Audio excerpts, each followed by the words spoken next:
Hey guys, tonight we're rewinding the clock to a time when beer wasn't just a drink.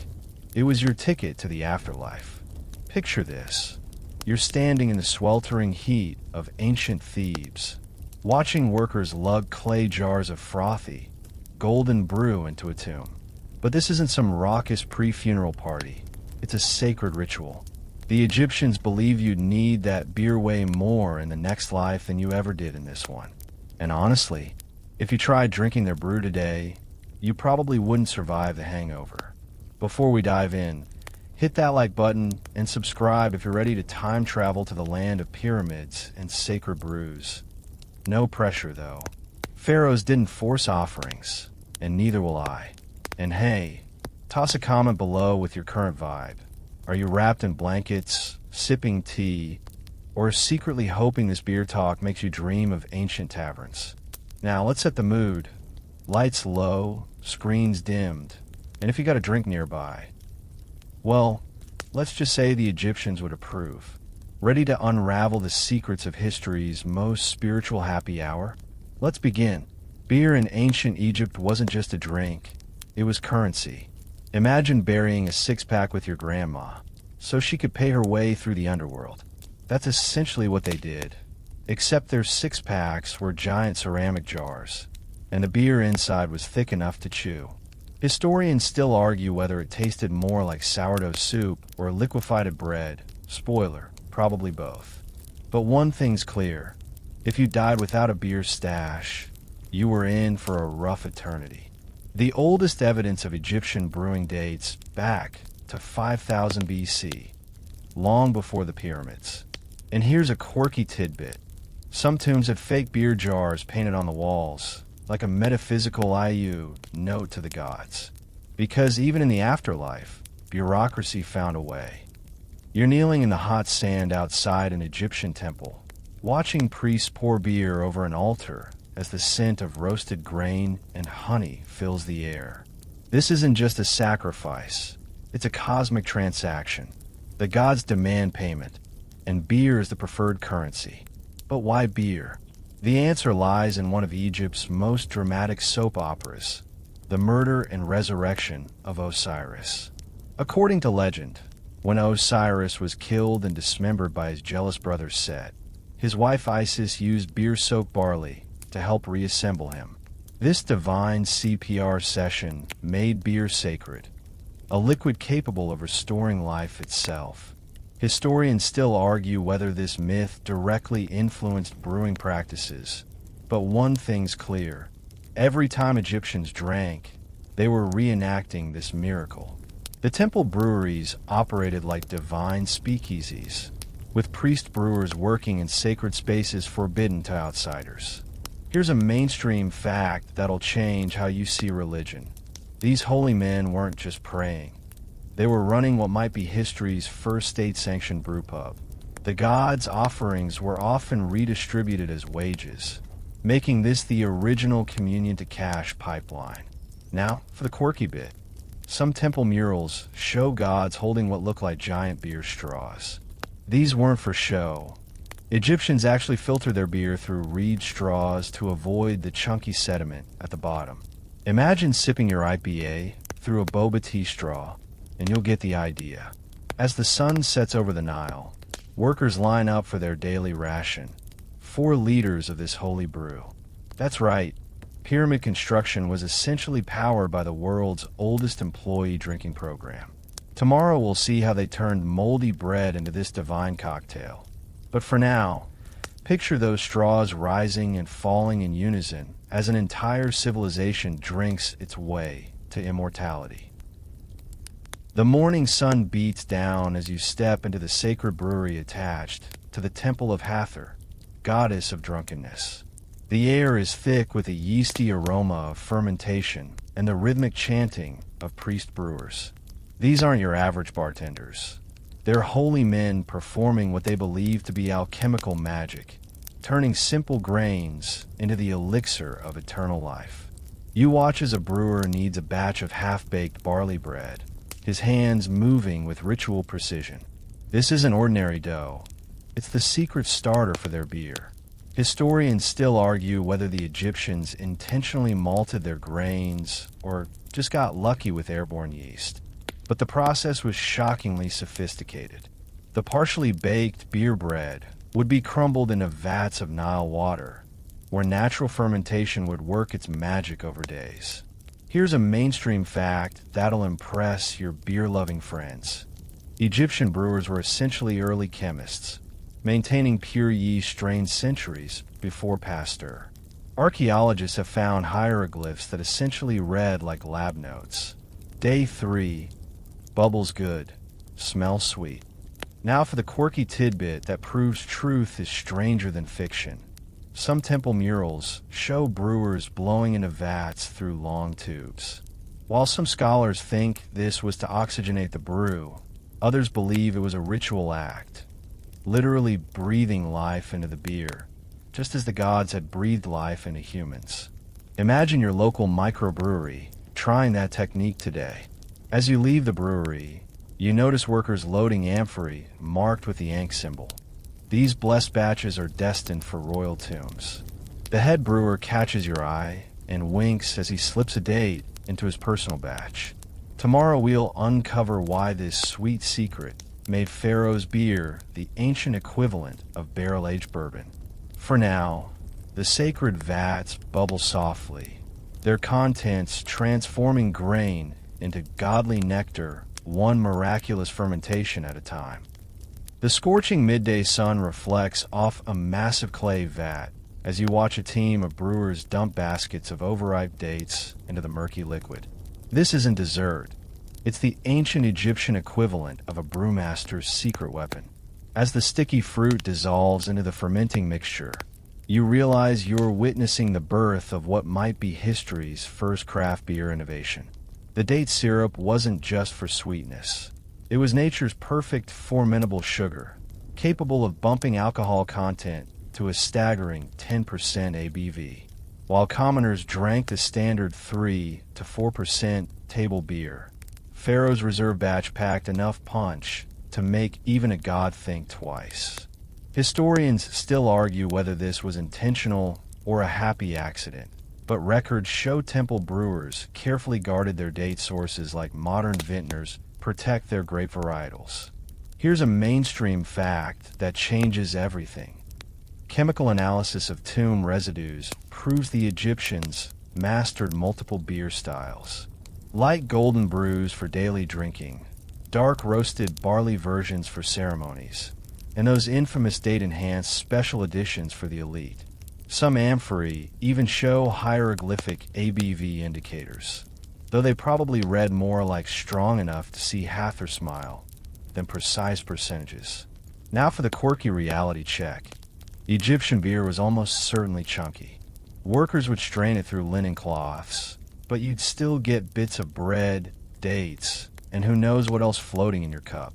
Think of it like the pulpiest orange juice you've ever had, except it could knock you flat after 2 servings. As you dip a ceremonial cup into the vat, the head brewer stops you with a laugh. "Not yet, my friend," he says, pointing to the sundial. The sacred fermentation won't be complete until the shadow touches the hawk symbol, proving even their brewing schedule was dictated by the gods. Tomorrow we'll meet the unexpected workforce behind this operation. Children trained to mash grain before they could read hieroglyphs.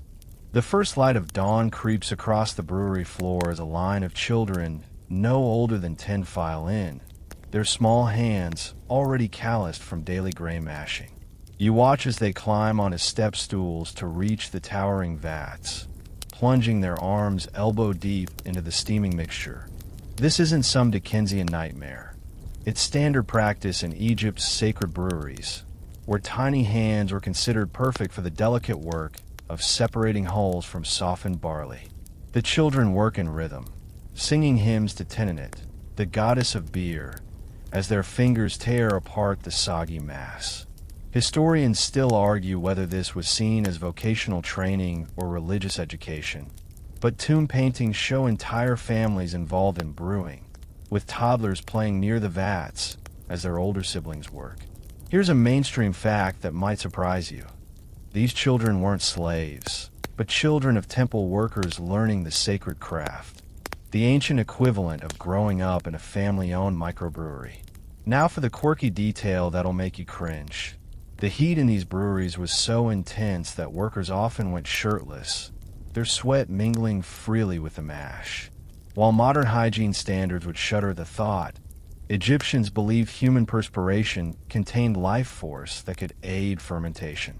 Some temple texts even specify that only pure workers, those who had undergone ritual cleansing, were allowed to sweat into the sacred brews. As the morning progresses, you notice one small girl carefully skimming foam into a separate jar, the prize head, reserved for medicinal use. A priest inspects her work and nods approvingly before marking the vessel with hieroglyphs indicating its potency. This foam was considered so powerful that it was used to treat everything from digestive issues to broken bones, proving the Egyptians were early pioneers of what we now call functional beers. The children's shift ends when the sun reaches its zenith, their small bodies exhausted, but their temple-issued beer rations already waiting. Tomorrow we'll follow those rations to the pyramid construction sites, where beer fueled one of history's most astonishing engineering feats, one mud brick and one hangover at a time. The desert sun beats down as you join a line of pyramid workers shuffling toward the ration station, their leather sandals kicking up puffs of dust. Each man holds out his clay cup to receive the daily 4 liters of beer, thick, porridge-like, and absolutely essential. This isn't happy hour. It's Bronze Age HR policy in action. You take your first sip and nearly gag. The beer is warm, sour, and packed with floating grain particles. But as the liquid hits your empty stomach, you feel an almost immediate surge of energy. Historians still argue whether the beer's nutritional value or its alcohol content mattered more to these workers. But the math is undeniable. At 400 calories per liter, this was the original energy drink. The buzz was just a bonus. Here's a mainstream fact that reshapes our understanding of ancient labor. Workers' villages near Giza contained industrial-scale breweries, capable of producing thousands of liters weekly. The Great Pyramid wasn't just built with stones, it was built on beer. Payment records show workers received beer 3 times daily, with bonuses during particularly grueling construction phases. Now for the quirky reality. Egyptian beer doubled as medicine. The antibiotics produced during fermentation meant workers were drinking their penicillin. Papyrus records describe foremen doling out extra rations to sick workers, with specific brews prescribed for different ailments. A cough, drink the dark beer with honey. Wound infection, the bitter batch with willow bark. As you watch masons haul limestone blocks under the influence of their midday ration, you notice something peculiar. No one's drunk. At 3 to 4% ABV spread over hours of physical labor. The effect was more like modern caffeine than cocktail hour. A supervisor catches your curious look and grins. The gods gave us beer to work, not to sleep, he says, handing you another cup. Tomorrow we'll crack open the world's oldest beer recipe, scrawled in hieroglyphs, so cryptic they make modern homebrew instructions look like child's play. The flickering torchlight dances across the tomb walls as you trace your fingers over 5,000-year-old hieroglyphs. Not spells for the afterlife, but detailed brewing instructions left by a master brewer named Khonso Imhep. The symbols show barley and emmer wheat, but the measurements are infuriatingly vague. Enough water to cover a standing man's ankles, and let it ferment until the scorpion rises in the night sky. Historians still argue whether these were actual recipes or symbolic representations meant to magically provide beer in the afterlife. You squint at a particularly puzzling sequence showing what appears to be a brewer blowing into a vat through a long tube. Modern experiments prove this actually works. The carbon dioxide in human breath can kickstart fermentation. But was this sacred knowledge or common practice? The papyrus offers no explanation. Only a warning that he who brews during the flood season will answer to Sobuk, the crocodile god. Here's a mainstream fact that changes everything. We've found over 24 distinct beer recipes from different periods, proving Egyptian brewing evolved like modern craft beer trends. Early dynasties favored simple barley beers, while New Kingdom brewers experimented with dates, pomegranates, and even hallucinogenic blue lotus flowers. Now for the quirky tidbit that sounds like fiction.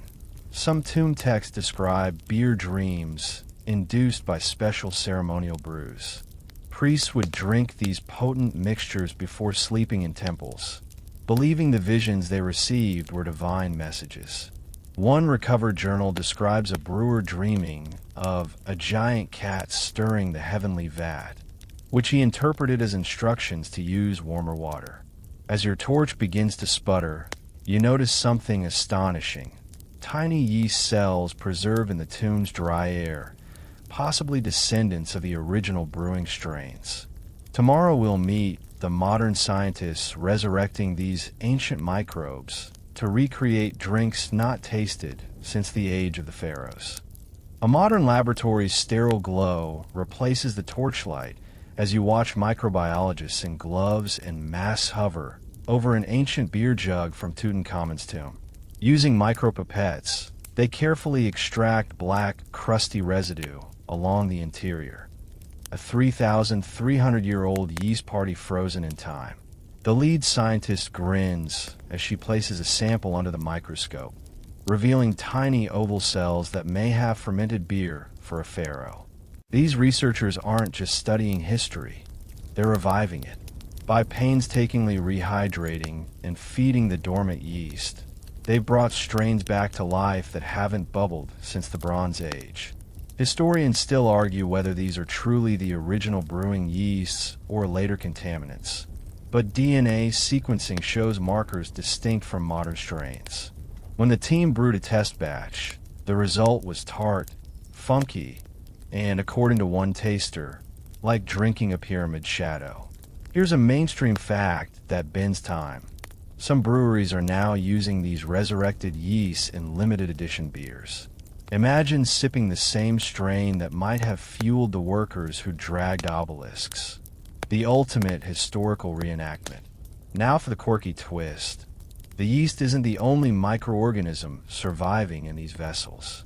Scientists found traces of Streptomyces, a bacteria that produces earthy flavors, and, here's the kicker, natural tetracycline.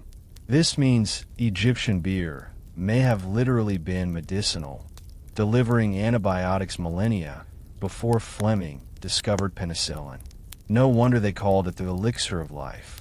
As the lab team toasts their discovery with tiny cups of the experimental brew, you notice their modern equipment sitting beside replicas of ancient clay vats.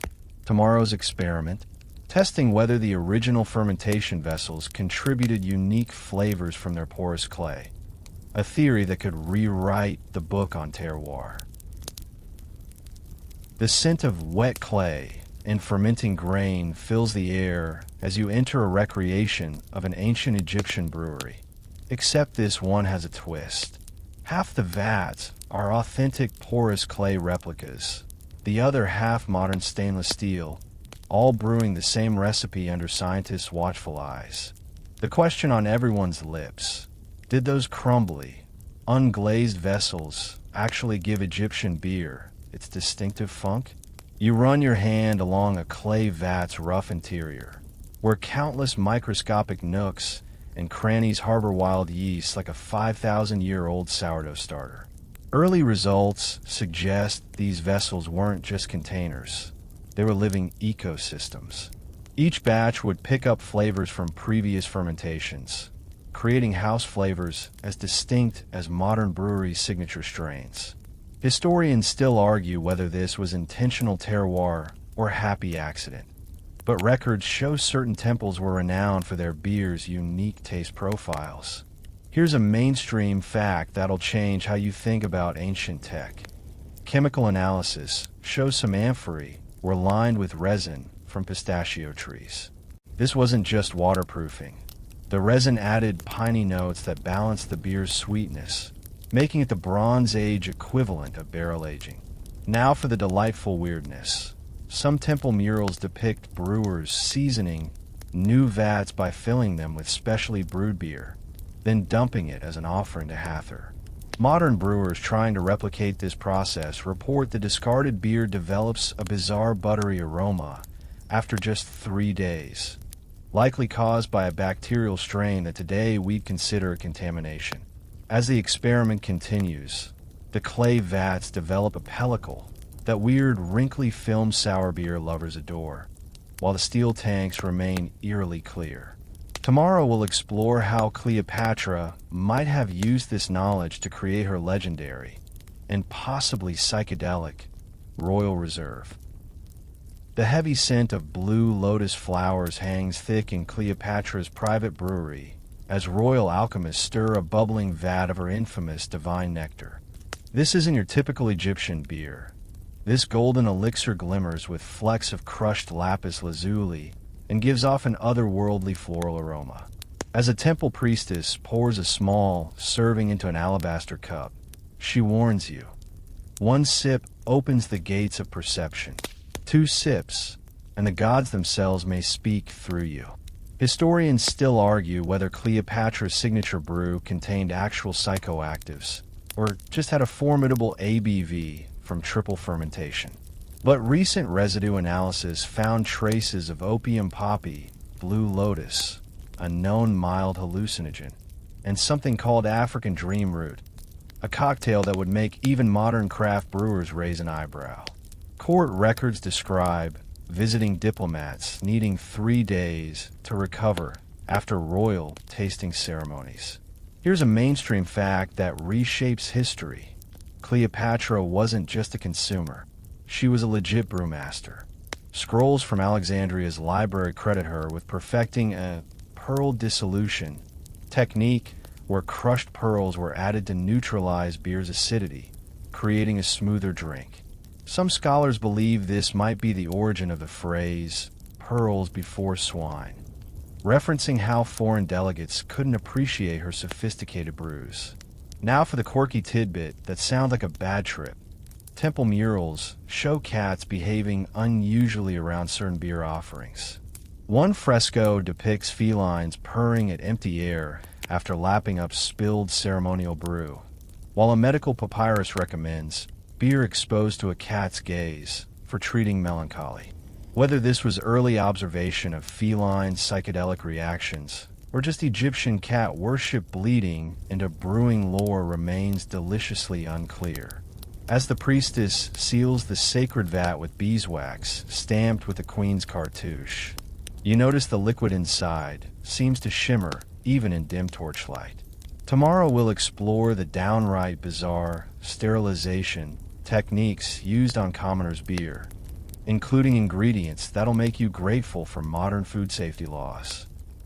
You recoil as the brewer tosses a lump of dried crocodile-dung into the fermentation vat, where it bobs like some cursed tea bag before dissolving into the murky liquid. For purity, he explains with complete sincerity, this isn't some back-alley moonshine operation. It's standard practice in common Egyptian breweries, where Nile water needed cleansing, and what better filter than the digestive tract of the river's most sacred predator? Historians still argue whether this was truly believed to sterilize the beer, or if it was purely symbolic, an offering to Sobuk, the crocodile god. Modern experiments show the high pH of dung-tainted beer might have actually inhibited some harmful bacteria, though what cost of flavor remains mercifully untested. What we do know from dental records is that working-class Egyptians had terrible tooth decay, possibly from constantly drinking abrasive, sediment-filled brews.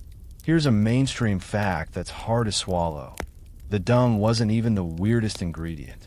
Some recipes called for powdered ibis bones for wisdom, fermented river mud for Nile essence, and in one medical beer, the dissolved remains of sacrificed mouse. The logic? Since mice could survive drinking anything, their essence would protect the drinker. Now for the quirky survival tip. Wealthier Egyptians used mint or juniper to mask questionable brews, creating what might be history's first cocktail mixers. Workers weren't so lucky. Papyrus records describe laborers complaining about Horus's revenge after drinking suspect batches. One particularly vivid love poem compares a cheating lover's words to the beer of Memphis, foul once the sediment is stirred. As you watch a brewer fish out the last fibrous bits of crocodile filter, you notice workers lining up regardless, their clay, cups outstretched. Tomorrow we'll see what happened when tomb raiders cracked open these sacred brews millennia later, and how their drunken mistakes preserved more than they destroyed. The torchlight flickers across a shattered amphora as you step over the 3,000-year-old stains of evaporated beer. The calling card of ancient looters who clearly couldn't resist sampling the funerary brews before stealing the gold. These weren't sophisticated thieves. They were desperate men who broke into tombs thirsty, leaving a trail of drunken destruction that ironically helped archaeologists pinpoint the most prized beer recipes. You crouch beside a particularly tragic scene. A toppled stack of beer jars where someone clearly tried to drink directly from the largest vessel, only to drop it in a boozy stupor. The sticky residue preserved on these broken shards tells a story modern labs can now read. This was premium date and honey beer, its high alcohol content likely hitting those empty ancient stomachs like a freight train. Historians still argue whether the infamous curse of the Pharaohs was just moldy grain toxins hitting unprepared immune systems. Here's a mainstream fact that rewrites history. Some robbed tombs actually had their beer jars carefully emptied and resealed. X-rays show sediment lines proving the liquid was poured out, not spilled, suggesting either ritual transfer by priests or the world's first documented case of grave robbing with manners. Now for the quirky forensics. Scientists analyzing looted tomb beer residues found something unexpected: traces of saliva from multiple individuals. This suggests tomb raiders shared sacred brews in macabre tasting sessions, possibly toasting their luck before grabbing jewels. One vessel even shows fingerprint marks in the dried beer, where someone clearly scooped out the last precious drops. As your fingers brush a jar's rim, still faintly sticky after millennia, you notice hieroglyphs warning that he who drinks the beer of the dead shall thirst forever. Tomorrow we'll see how modern brewers are defying that curse by resurrecting these lost recipes, with decidedly mixed results. The hiss of carbonation fills your ears as a craft brewer in Brooklyn cracks open his latest experiment, a Tutankhamun IPA brewed with emmer wheat and Nile yeast strains. He takes a hopeful sip and immediately grimaces. Tastes like a mummy's gym socks steeped in honey, he admits, dumping the $200 batch down the drain. This is the third failed attempt to recreate an authentic ancient Egyptian beer, and it won't be the last. Modern brewers face obstacles the original brewmasters never imagined. Without the Nile's unique microbiome or sun-baked clay vats, something always gets lost in translation. That authentic date syrup from Egypt? Too refined. The heirloom barley? Genetically modern. Even the water is wrong. Today's dechlorinated tap water lacks the mineral profile that gave Nile brews their distinct bite. Historians still argue whether we're tasting failures, or if our palates just can't comprehend flavors meant for an entirely different culinary worldview. Here's a mainstream fact that humbles even master brewers. Dogfish Head's much-hyped Midas Touch recipe, based on residue from King Midas's tomb, required 47 test batches before they deemed it drinkable. And that was with modern temperature controls and sanitized equipment. Now for the quirky science. Some researchers suggest Egyptian beer's notorious chunkiness wasn't a bug, but a feature. Those floating grain particles continued fermenting in the gut, creating a slow-release alcohol effect perfect for pyramid laborers. Modern attempts to replicate this edible buzz with encapsulated yeast have yielded mixed results and several urgent bathroom visits. As the Brooklyn Brewer starts yet another batch, this time with clay-lined fermentation tanks. You notice his notebook filled with frustrated scribbles. Need more funk? Try wild yeast from Central Park. Tomorrow we'll explore why the Egyptians believed you'd need beer even more desperately in the afterlife than you ever did in this one. The funeral procession moves slowly as priests chant spells over row upon row of beer amphorae, each one meticulously labeled for the deceased's journey through the Duat, the Egyptian underworld. You notice something peculiar. Some jars bear warnings like, "Do not open until the field of reeds," while others are marked for demon bouncers only. This isn't just grave goods. It's a carefully planned beer strategy for navigating the afterlife's bureaucratic nightmare. Egyptians believed the underworld was littered with checkpoints where demonic gatekeepers demanded liquid bribes. The Book of the Dead even includes a cheat sheet.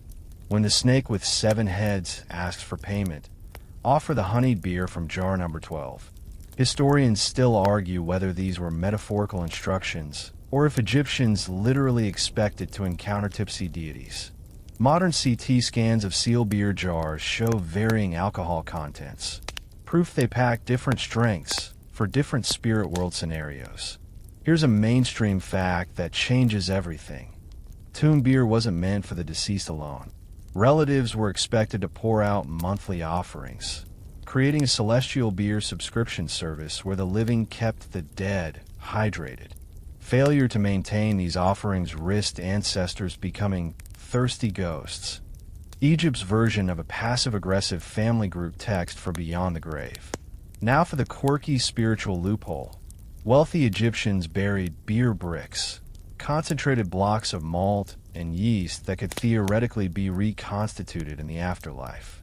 Some tombs contain instructions like, add 1 part ghost water, stir counterclockwise 3 times. Whether this was ancient convenience food or the world's first attempt at instant beer remains deliciously unclear. As the burial ceremony concludes, a priest leans in and whispers, "The best beers are hidden behind false walls. Tomb robbers can't drink what they can't find." Tomorrow we'll explore what happens when modern Egyptologists actually dare to sample these 3,000-year-old brews. The glass vial of desiccated tomb beer trembles in the archaeologist's hand as she adds sterile water, watching as the black crumbs dissolve into a liquid the color of weak tea. After 15 years of research, she's about to become possibly the first person in millennia to taste authentic royal funerary beer. The lab holds its breath as she lifts the dropper, then recoils at the scent of wet tomb mixed with rancid molasses. This isn't the romantic historic moment everyone hoped for. Chemical analysis reveals the once proud brew has degraded into a cocktail of acetic acid and strange alkaloids no modern palate recognizes as food. Yet hidden beneath the funk, mass spectrometry detects traces of dates, Nile yeast, and something unidentifiable, perhaps that legendary Blue Lotus edition. Historians still argue whether we're tasting decomposition or if this acrid flavor profile was always part of the intended experience. Here's a mainstream fact that redefines preservation. Some tomb beers were intentionally brewed extra sour and strong to survive decades underground. Workers' tombs contained fresh, low-alcohol, daily drinkers, while Pharaohs' vaults held barley wines that could age like whiskey, proof that even in death, class distinctions held. Now for the poetic twist. Those same chemical processes that ruined the taste perfectly preserved the beer's DNA. From these disgusting samples, we've mapped entire brewing microbiomes, isolated ancient yeast strains, and even recreated the exact barley varieties. Meaning soon, you might enjoy a real Egyptian beer that doesn't taste like a mummy's pantry. As the archaeologist logs her findings, she muses that perhaps the beer was never meant to be drunk, that its true purpose was to transform in the dark, just as the soul transformed through the underworld. The empty amphorae in museums weren't failures. They succeeded perfectly, holding not liquid, but the idea of beer for eternity. As the last traces of ancient beer evaporate from the lab equipment, let your mind drift like Nile sediment settling in a clay jar. Picture those long-ago brewers, their calloused hands stirring vats under the stars, believing each bubble carried prayers to the gods. The beer is gone, but the dream remains, that something as simple as grain and water could bridge worlds, could turn thirst into immortality.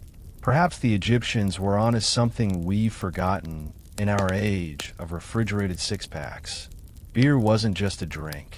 It was the sweat of the earth given form, a communal promise that no one, not worker, not pharaoh, not even the dead, would go uncared for.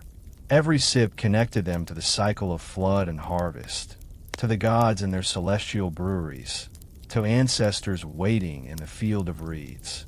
So tonight, as you drift towards sleep, imagine your own afterlife six-pack. What flavors would sustain you? What memories would you bottle against eternity? The ancient brewers whisper across millennia. Life is short, but a good beer, properly stored, just might last forever. Let the Nile's gentle current carry you now, past moonlit breweries where the sacred vats still bubble with forgotten recipes, past tomb walls where painted figures raise eternal cups in your honor. The night is deep, the beer is drunk, and the gods themselves are nodding off. Sweet dreams.